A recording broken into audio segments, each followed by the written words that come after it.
Welcome to Recovery His Way. I'm your host, Tom Reynolds, from the campus here at His Way. And today we're blessed to have Carie Wimberly with us, who is I've gotten to know well and getting to know her role and all that she does with as executive director of Addiction Prevention Coalition down in Birmingham. And so, Carie, thanks for joining us today. Thank you so much for having me. I really appreciate what you're doing. When we, in this battle with addiction, obviously we see that we're waging a war that in many regards, I think if you read the front page of the paper, it looks like we're losing on a regular basis. However, it's great to have partners like yourself and partners working in various ways to help build a force together that can continue to bring hope and help to people in desperate need. So thank you for your service and for your work and commitment in this field. Absolutely. I'd love for you to kind of share with us to get started with what Addiction Prevention Coalition is, kind of what y'all are about, how you got started, just kind of give us a background. Yeah, I would love to. So the Addiction Prevention Coalition is a nonprofit in Birmingham, and we've been around about 15 years. Was originally started by a family who was struggling. Their son was struggling with substance use disorder. And, of course, that was 17, 18 years ago, and they had a really difficult time finding resources for him and for them as a family. Mm-hmm. So after that, after he got better and was on the road to recovery and they as a family began to get better, they decided, if we had that much trouble, there's got to be other families out there. So it was originally formed just around the sole purpose of connecting people to the resources that they need. And that's certainly something we still do today. But we've evolved, and now what we say is we focus on awareness, prevention, and connection. So awareness looks like what you think it does. Every time somebody will let us come in, tabling at events. Our largest event every year is coming up on April 1st, which is the End Addiction Birmingham Walk. So awesome. I am very much in walk mode now as we count down, and that event draws around 3,000 to 4,000 people. Wow. And where is it? Tell us more about that real quick. Where is it at? It is it is April 1st, 10 to 2, and this year we're going to be at City Walk. We've been at Railroad Park traditionally, but City Walk is a venue that was built for the World Games. Okay. That is actually a park underneath the interstate.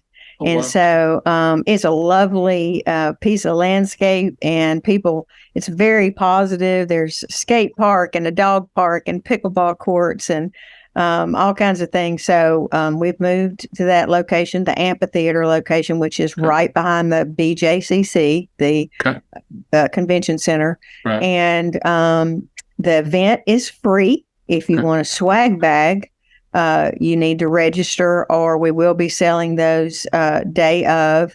But for more information, anybody can go to endaddictionbirminghamwalk.org, or you can just Google it and it'll come right up. So we're excited about that and love putting that on, and that's become kind of our signature awareness event every year. So that's a lot of fun. That's awesome. And then prevention really is the bulk of our work, and where primarily our funding comes from outside of individual funders. We get grants, federal, state, and local grants to do prevention. And so what that looks like is student-led prevention in high schools, Birmingham City and surrounding counties.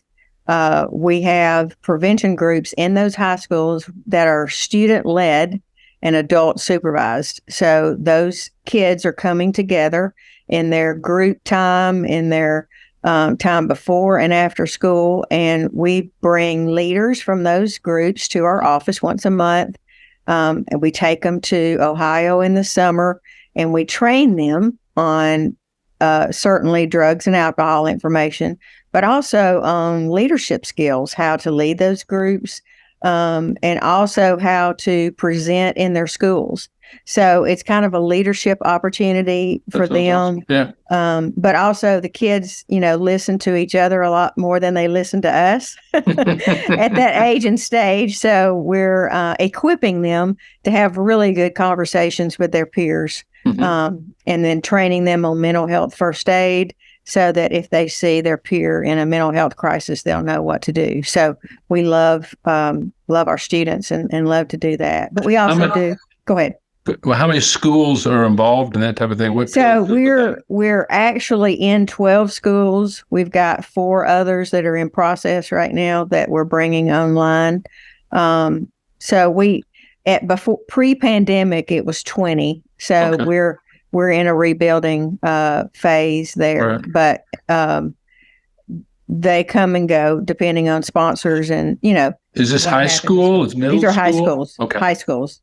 Okay. We also have a couple of programs in elementary schools that are social emotional learning classes, and then some other training in a couple of middle schools on drug refusal strategies and some other things that are one-off, not consistent. So lots of student work, because we feel like that is prime territory for us to have conversations. I mean, I've dealt with thousands of guys in recovery, and pretty much everybody's story starts about 11 to 12, 13 years old. So yes, 10 to 12 is age of first use. So when we get in front of, we love talking to parents and grandparents. They're hard to get in front of just because it's a hard topic. So we go into workplaces, churches, community organizations, anywhere we can find parents, and they'll let us come in. We come and talk to them about prevention, because there's things that parents need to know from preschool all the way through college age about giving their child the absolute best information that they can to be prepared for what's ahead. But when I tell them, age of first use is 10 to 12, the parents are like, oh my gosh, because, they're trying to delay those conversations to what they think is an appropriate age. And then they realize, oh my gosh, appropriate age is now so much younger than what we thought. Right. So you end up kind of behind the power curve at that point. Yep. So tell me about Connection then. How does Connection work? Yeah. So Connection is connection to resources, but it's also in Birmingham, our prevention and recovery organizations have been disconnected. So as an organization, we said, okay, we're on neutral ground. So we are a wonderful candidate to start building relationships between all of these organizations, and then learning what each other is doing, so that when people are in need of help, it's more seamless. So we have networking events, and we have trainings and this kind of thing to get all of these different organizations together, so that our partners can learn what each other are doing. So we try to be a connector of recovery and prevention organizations, as well as connecting people to the resources they need. Wow, that's outstanding. Yeah. I really appreciate your work. That sounds wonderful. I guess one of the things, you talked about how this program got started, how this original organization got started. You're the executive director now. How did you get involved with this program, and what drew you to this? Okay, that's a great question. When I go in to do presentations, I always give a little bit of my story, because so many of the people working in this field and so many of the people on our staff come from a public health background or a social work background. I was an accounting major. So the question is, how does an accounting major become an executive director of a nonprofit about substance use? So the answer to that is that I have 5 adult children, and 2 of them have struggled significantly with substance use disorder, as well as my husband. So when our oldest son was in high school, began to struggle somewhat. We thought it was normal teenage behavior. Everything seemed to be going okay until he went off to college, and then the wheels came off. And then his brother, who was a year behind him, we started seeing the same thing happen. So that turned into really a 17-year odyssey of trying to do everything that we needed to do to save their lives. We had no idea what we were dealing with, but our oldest son, Matt, went into treatment the first time when he was 20, heroin addiction, and went to 3 more treatment centers. Our next son, Grant, went to 3 different treatment centers over 15 years.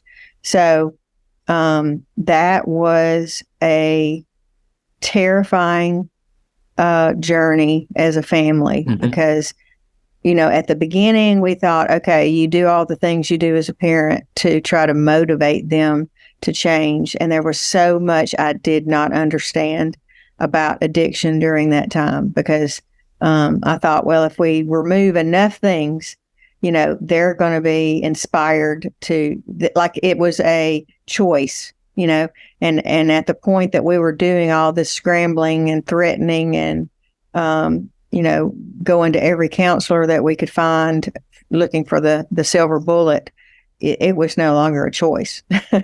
Right. This was a full-blown, addiction. So through that process, my husband and I got involved we first started going to counseling at a counseling center that then was opening up a Celebrate Recovery at Brook Hills, and invited us to become part of that program and eventually into leadership. And then we basically opened up another Celebrate Recovery at our home church, and then ended up planting a church and starting a recovery ministry in that. So we got involved in Christian 12-step ministry, which, sounds, noble, but what that really meant was God put me in exactly the right place at the right time when my family was falling apart. Because when you become a leader in this ministry, you do exactly what the same thing as anybody else that walks in the door. You are in step studies, and you are in share groups, and you are in training. And so I ended up participating in 6 or 7 year-long step studies where I walked through the 12 steps just like anybody else does. And it was one of the hardest things that I've ever done. But I thank God that there was a brokenness in me at that point, that I was willing to do the work, because I wanted both to get better myself, even though my addictions was, it was not a substance or a behavior, or maybe it was a behavior, codependency, enabling, control, all of those things that are surfaced when you go through that program. Right. It was life-changing for me. I'm not the same person I was, on the other side of that. And as much as the pain of what we walked through was horribly difficult and was so long, it still is.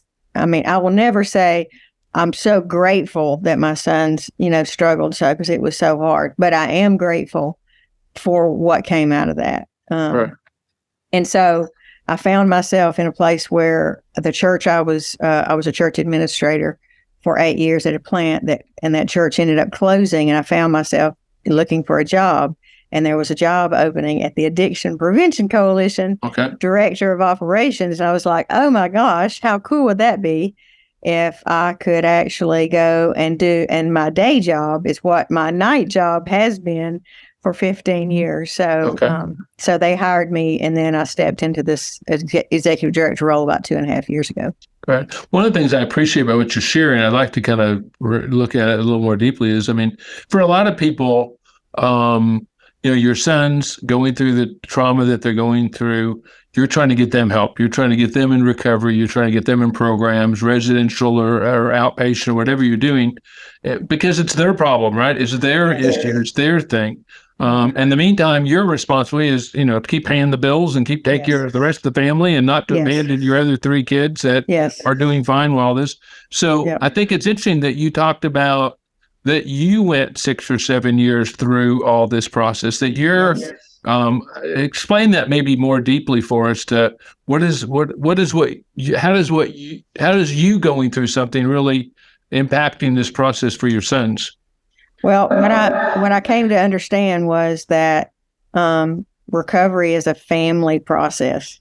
Mm-hmm. And originally when we were in these groups, I mean, we were frantically trying to save our children and doing everything we could. But part of the process was coming to realize what our reality was. Mm-hmm. And our reality is, I cannot save my children. They have to save themselves. But I can become the healthiest mother, mm-hmm. that I can become in order to inspire them to choose health, mm-hmm. and hope, mm-hmm. and to also have the healthiest relationship with them that's possible at the time, so that when they are ready, that door is open, and that they would pick up the phone and say, hey, I'm ready to go. Will you help me? And the path that we were on was not leading us to that place, because it was begging and threatening and pleading, and to the point that they did not want to have contact with us, or they wanted to have contact with us when they needed a bill paid or needed a get out of jail free card. Right, right. So what I came to start hearing is my dad was an alcoholic. And so as you sit around these circles, and another beautiful thing, one thing I love about Celebrate Recovery, or the model, is I'm sitting in step studies for 9 months or a year, and I am sitting next to a woman who is in recovery from a substance use disorder. Okay. Mm-hmm. Mm-hmm. So I am bearing my soul, and she is bearing her soul, and I'm getting to hear her perspective, and she's getting to hear mine. Right. So she's thinking about her parents as she's listening to me share, and I'm thinking about my sons when I'm listening to her share, which just tendered my heart to what the shame and the guilt that they were going through, mm-hmm. that I was not in touch with, because I saw it more as an obedience issue than they really want to stop, but they can't stop. So all that to say, I realized that I had issues that I needed to work on, and that I had brought into our family from my mm-hmm. family of origin, mm-hmm. that were impacting the way that I was parenting, especially the way I was parenting in this particular crisis. Mm-hmm. And my husband and I came to the place where we said, you know what? The best gift that we can give our children right now is to get as healthy as we can, invest in our marriage and our family, and make it as strong as it possibly can, to give them that healthy structure to return to when they're ready. And so that's what those are the things that we really could change. Right. And the focus on trying to fix them when they weren't ready was only producing frustration and dysfunction in our relationship. Right. Well, you mentioned that, and I think it's interesting. I think for a lot of families, particularly parents, they see their children's substance abuse disorder as their problem. And, just like your car, your car breaks down and needs to go to the shop, you're not sitting there going, well, I need to become a better driver. I mean, it's more about the fact that my car needs to be shopped. You go to the shop and get better, or go to the doctor and get fixed so we can. But you're talking, one of the other things, you're talking about how the parents are responsible, or involved in this at least. I guess I'd like you to speak maybe for just a minute, because one of the things I think also parents struggle with is the guilt and the shame of the fact that somehow they caused their son or daughter to be this way. Yeah. That I've been a bad parent. And so one of the barriers to a parent really addressing this issue is the guilt and the shame that's associated with feeling responsible for the fact that their son or daughter are behaving this way. So how do you get over that hurdle? How do you address that? Or how did maybe you and your husband address that? Yes. So, my husband and I lead a family support group now. We have for about 5 years. And this topic comes up, if not every week, every other week, because it's so critical. Because we dealt with that. We still deal with that. If I if I tell somebody my story and we get down to the nitty gritty, I can still get down all the way down there and touch on that spot, and the emotion comes back up. But what we tell parents is that's one of the beauties of getting into a recovery type program, whether that is a Celebrate Recovery, an Al-Anon, with an individual therapist, a really healthy small group, but working through this where you have a confidant, you have a person, and you are working through and talking to them, not to your sons or daughters, talking to them about your past, about the things that you're feeling guilty about, where you feel like you failed them, admitting that, resolving that. None of us are perfect parents. The point is that we speak that out, we name it for what it is. We decide, okay, is this something that I need to make an amends to my child about? If it's that significant, it's hanging with you. Are they in a place that you can do that? That they're healthy enough to receive that? Maybe, maybe not. If they are, with the help of a sponsor, going through that whole process of acknowledging, okay, let's get through that, asking for forgiveness if that's even needed, and then saying that is a part of almost every parent-child relationship. But we did not cause the substance use disorder of our children. Did we impact them positively and negatively as a parent? Absolutely. But there is not a direct line between the failure of the parent and the substance use disorder of the child. And we have to cut that cord, because if you don't cut that cord, you are motivated to do all sorts of unhealthy behaviors with your children that seem like you're helping them because it's out of guilt, but it's not helpful to them at all. Right. So what we do is encourage those parents to get that individual counseling, pursue that to the nth degree, because that will keep you emotionally enmeshed with your child and is of no benefit to your children positively. Right. Thank you for that. That's great. I appreciate you guys leading that group. I mean, one of the things I found in this field for so long is for all the men and women that we're helping, there's families who are being impacted, and yet so few times do we really get the opportunity to interact with those families, because most of them, either for whatever reason, are just seeing it as their child's problem and not really and they may be so unhealthy themselves they're not able to address it in any kind of way. That's definitely a frustration of ours, because we've got two different groups near us that we run as an agency. And I mean, on a big night, we have 20. On a small night, we have 5 parents. And I say, y'all, this is crazy. I mean, of all the substance use that we've got going on, around the community, to have this many parents, and what I try to, we do all this promotion. We bring in guest speakers, to try to make it easier for people to come in. But, the bottom line is, parents feel like all of their efforts have to be going to saving their child. So it feels almost selfish to go to a group for yourself, which is not the truth. B, until they walk in there, they don't know. They think it's going to be embarrassing, but it's actually unbelievably comforting to be, like when a new couple comes, or a new parent or a new spouse, and they sit in that circle, they're nervous, they're anxious, wondering what it's going to be like.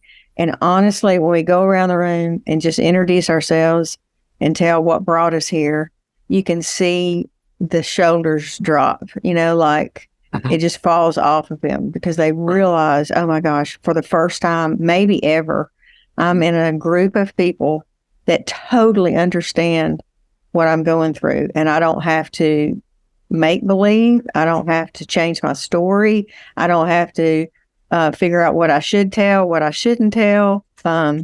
So, word of mouth is the best way to get people to come to the group Sure. to comfort them and say, hey, there's people just like you sitting in a circle. And we need both education and support. Right. As family members, we need Right. education, we need support. Right. And it is so needed. So if we could have, one on every street corner, still wouldn't be enough. Right. Right. It's just encouraging parents and whoever's listening to this. If you're a parent in this situation, please find a group. Oh my gosh, you'll be so glad you did. Right. That's good. Thank you. Well, so getting back to the Addiction Prevention Coalition for a second, Yes. thanks for Yes. sharing your story and your experience. When should people that are listening to this or learning more about this, when should they contact you? What would be reasons to say, hey, I need to get a hold of APC? Well, there's several reasons. One is if you are interested in volunteering, if you're happen to be in the Birmingham area or anywhere near, we have volunteer opportunities all the time. Like tomorrow, we're going to the Jefferson County Department of Health and packing Narcan kits for people that are calling and getting trained on Narcan. They send kits out. So we have volunteers go once a month to pack those kits. And it's such a eclectic group of people, and I always try to block it on my calendar so I can go pack kits because I love getting to meet the people that come and do that. So any type of, if you are interested in volunteering, on our website, apcbham.org, they can go on and there's a volunteer link there. Okay. So one of the other things is we offer trainings. So like right now we're doing a big push for mental health first aid trainings. So there's 3 types of mental health first aid. One is for adults. One is for adults who work with students. And then one is for teens, which are high school students. Mm-hmm. That training equips people, educates them both about their own mental health and how to take care of it, but also educates them on how to recognize a mental health crisis in a peer, especially with students, but also in workplaces and wherever you find yourself, and the things that you can do when you see that to get them the help that they need. So those trainings are offered free. And we can come out and train, or we can do those trainings virtually. So that would be another reason. Okay. That's great. Well, Carie, I appreciate you being on with us today. Maybe you could reiterate how would somebody reach out to you? What's your website again? Yes. Our website is apcbham.org.